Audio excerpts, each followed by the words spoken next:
बिस्मिल्लाहिर्रहमानिर्रहीम। मैं मौलाना फैसल मसूद और मैं अपने यूट्यूब चैनल के ज़रिए आपसे मुखातिब हूँ। और आज के हमारे इस वीडियो का मकसद और इसका जो मौजू है वो है इमरान खान साहब की मुमकिना नाअहली, जिसके बारे में मीडिया पर भी बात हो रही है और मुख्तलिफ़ हलकों में ये बात हो रही है। एक बात जो है वो पाकिस्तान में गुज़श्ता तकरीबन 9-10 महीनों से पीडीएम और इस्टेब्लिशमेंट उनकी ये कोशिश और ये ख्वाहिश यकीनन है कि इमरान खान साहब जो हैं उनको माइनस किया जा सके। अब अपनी इस कोशिश में वो किस हद तक कामयाब होते हैं या कामयाब हुए हैं, इसका फ़ैसला जो है वो बहरहाल अभी होना है और आइंदा इलेक्शन जो है वो इसका फ़ैसला करेंगे। लेकिन उसके साथ साथ एक बात तय है कि इमरान खान साहब को पाकिस्तान के सियासी मंजरनामे से गायब करने के लिए एस्टेब्लिशमेंट और पीडीएम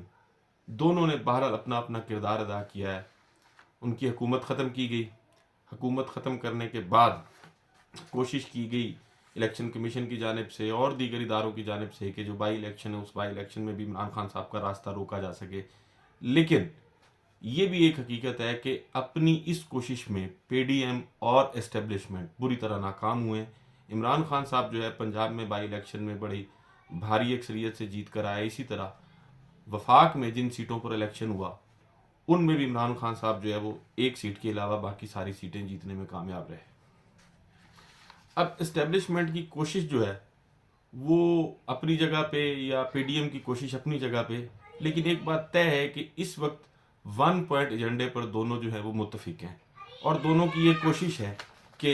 इमरान खान साहब जो हैं वो उनको पाकिस्तान के सियासी मंजरनामे से गायब किया जाए या उनको माइनस किया जाए। और इसके लिए अपने तौर पर पहले कोशिश की गई, लेकिन जब उन कोशिशों में नाकामी हुई तो अब एक कोशिश जो है वो कोर्ट के ज़रिए से उनको डिसक्वालीफाई करने की जारी है। अब जहाँ तक इमरान खान साहब की डिसक्वालिफिकेशन या मुमकिन डिसक्वालिफिकेशन जो है उसकी बात है, तो उसके लिए एक फैसले का हवाला जो एक अमरीकी अदालत का फ़ैसला है जिसमें मुबैना तौर पर इमरान खान साहब और उनकी वो जो सीता वाइट थी, एक खातून, अमरीकी खातून, उनका ये हवाला दिया गया है कि जी उनकी जो बेटी है उनसे, तो वो इमरान खान साहब की, और वहाँ एक अदालत, अमरीकी अदालत का फ़ैसला जो है वो बेस बनाया जा रहा है इमरान खान साहब को डिसक्वालीफाई करने के लिए। अब यहाँ सवाल ये पैदा होता है कि क्या एक गैर मुल्की अदालत के फ़ैसले पर इमरान खान साहब को डिसक्वालीफाई किया जा सकता है या नहीं। अब पाकिस्तान में जो मेंबर मजलिस शूरा या पार्लियामेंट के लिए जो शराइत हैं वो आर्टिकल 62 और 63 इसमें बड़ा क्रिस्टल क्लियर है, और उसमें एक ये भी है 62F जो है कि पाकिस्तान में वो शख्स जो अच्छे किरदार का हामिल हो,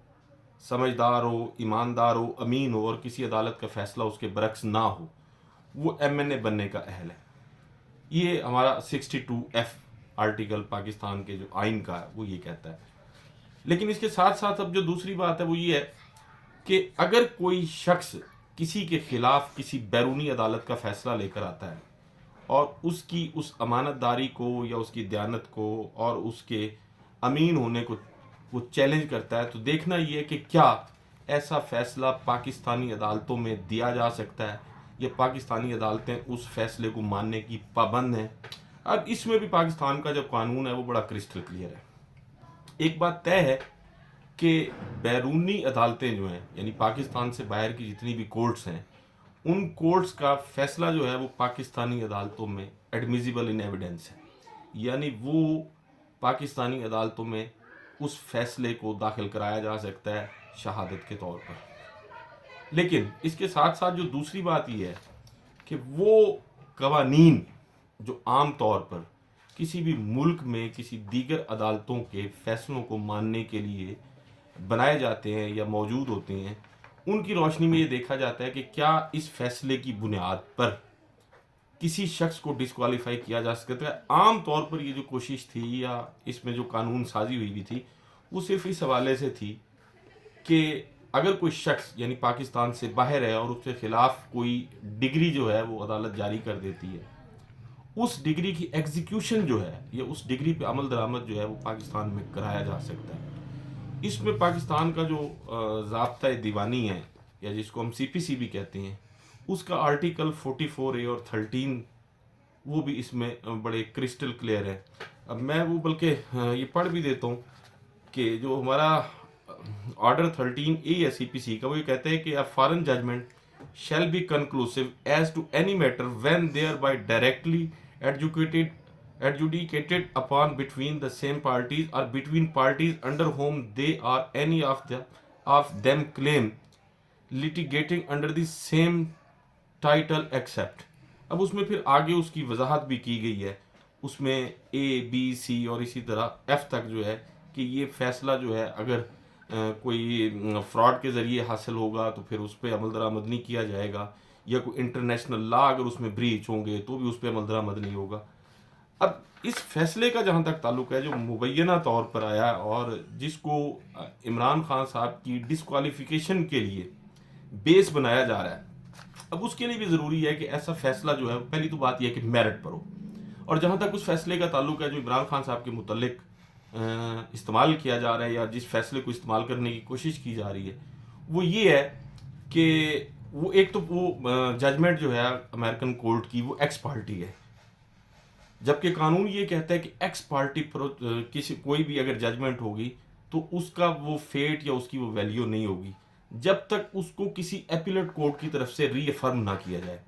जहां तक इस फैसले का ताल्लुक है जो इमरान खान साहब के साथ के खिलाफ इस्तेमाल करने की कोशिश की जा रही है, ये जो है वो एक कोर्ट का फैसला है जो किसी एपिलेट कोर्ट से, या जैसे हम हाई कोर्ट कहते हैं, जो सुप्रीम कोर्ट है, या ऐसे जो भी एपिलेट कोर्ट्स जितनी भी हैं, किसी भी कोर्ट से रीअफर्म नहीं है।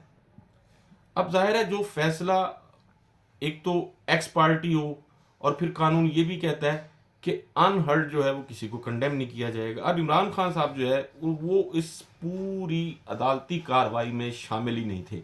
उनके खिलाफ एक तरफा तौर पर ये फैसला जो है वो सादर किया गया। अब एक सवाल यहाँ ये भी पैदा होता है कि अगर वो फैसला एक तरफा था तो फिर इमरान खान साहब ने उसके खिलाफ जो है वो अपील क्यों फाइल नहीं की। अब जहां तक अपील का ताल्लुक है, अगर कोई मतलब इमरान खान साहब के पास बहरहाल इसका एक जवाब ये भी है कि अगर कोई फौरी इंजरी ना हो किसी जजमेंट के नतीजे में तो फिर अपील की ज़रूरत महसूस नहीं की जाती। मेरा ज़ाती ख्याल ये है कि शायद इमरान खान साहब ने चूंकि उसमें कोई फौरी इंजरी या कोई ऐसा असर महसूस नहीं किया होगा जिसकी बुनियाद पर इस फैसले को वो चैलेंज करती, इसलिए उन्होंने चैलेंज नहीं किया। अब जहाँ तक उस खातून या वो लड़की जो ये जिसके मुतालिक फैसले में कहा गया मुबैना तौर पर कि ये इमरान खान की बेटी है, अब यहाँ डेक्लरेशन या मिस डेक्लरेशन उसके लिए भी ये ज़रूरी है कि पहली बात तो ये है कि क्या वो जो लड़की है जिसको टेरियान वाइट है गालबन जिसका नाम, वो डिपेंडेंट है इमरान खान साहब की? डेफिनेटली इसका जवाब यही है कि वो इमरान खान साहब की डिपेंडेंट नहीं है। अब जो डिपेंडेंट नहीं है उसका जिक्र करने के इमरान खान साहब कानून की रूह से पाबंद नहीं है, पहली बात। दूसरी बात यह है कि वो पाकिस्तानी शहरी भी नहीं है। अब जो शख्स पाकिस्तानी शहरी नहीं है उसको इमरान खान साहब अपने जो मालूमात वो इलेक्शन कमीशन को देते हैं या कोर्ट्स को या किसी भी ऐसे फोरम को जहाँ उनका दिया जाना ज़रूरी हो, उसमें अगर इमरान खान साहब उसके मुतल्लिक कोई उसको डिक्लेयर नहीं करते तो ये ज़रूरी नहीं है और ये उनके लिए भार नहीं है कि वो लाजमी इसको डिक्लेयर करने के पाबंद हैं। इसके साथ साथ इसके एक दूसरा इस्लामिक पहलू भी है। सूरह हिजरात जो है वो भी इसमें बड़ी क्रिस्टल क्लियर है कि अब ये अगर मैं ये नहीं कहता कि वो वाकई इमरान खान साहब की बेटी है, अगर मान लिया जाए कि वो इमरान खान साहब की बेटी भी है तो क्या उसका इमरान खान साहब जो है वो उसको मानने के पाबंद नहीं? यहाँ पाकिस्तान में कानून जो है वो उनको इस चीज़ का पाबंद नहीं बनाता। और इस जजमेंट बेस पर जिसका अमरीकी अदालत के मुतल्लिक कहा जाता है कि अमरीकी अदालत ने फैसला इमरान खान साहब के खिलाफ किया था, उसकी बुनियाद पर कानून की नज़र में या पाकिस्तान के आइन की अगर देखा जाए तो इमरान साहब की डिस्क्वालिफिकेशन जो है वो बहरहाल नामुमकिन है। अब कोर्ट्स उसमें क्या करती हैं मैं इस बारे में लबकुशाई नहीं कर सकता, अदालतों ने और भी बहुत सारी चीज़ों को देखना होता है, लेकिन कानूनी और आइनी तौर पर इमरान साहब को डिस्क्वालीफाई करने के लिए ये फैसला जो है बहरहाल ये काफ़ी नहीं है। डिस्क्वालिफिकेशन के लिए और बहुत सारी चीज़ें देखी जाती हैं। कोई भी फॉरेन जजमेंट अगर है और वो भी एक्स पार्टी है, उसको किसी अपीलेट कोर्ट ने भी रीअफर्म नहीं किया, तो ऐसी जजमेंट की बुनियाद पर पाकिस्तान में किसी शख्स को डिस्क्वालीफाई कानून के मुताबिक नहीं किया जा सकता। और फिर जहाँ तक इस फैसले का ताल्लुक है, जो फैसला अमेरिकी अदालत ने किया है, अब देखना ये भी है कि क्या उस फैसले की बुनियाद पर इमरान खान साहब के खिलाफ कोई एग्जीक्यूशन पिटीशन फाइल हुई अमेरिका में। इसका जवाब ये है कि इमरान खान साहब के खिलाफ एग्जीक्यूशन पिटीशन, यानी वो शख्स जो इस फैसले का बेनिफिशरी है, क्या उसने इस फैसले की एग्जीक्यूशन के लिए पाकिस्तान में या अमेरिका की किसी अदालत में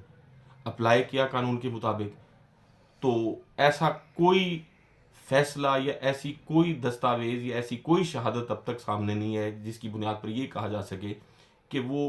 जो टेरियान वाइट हैं उन्होंने उस फैसले को बेस बनाकर इमरान खान साहब के खिलाफ किसी कोर्ट, अमेरिकी कोर्ट में या पाकिस्तान में कहीं भी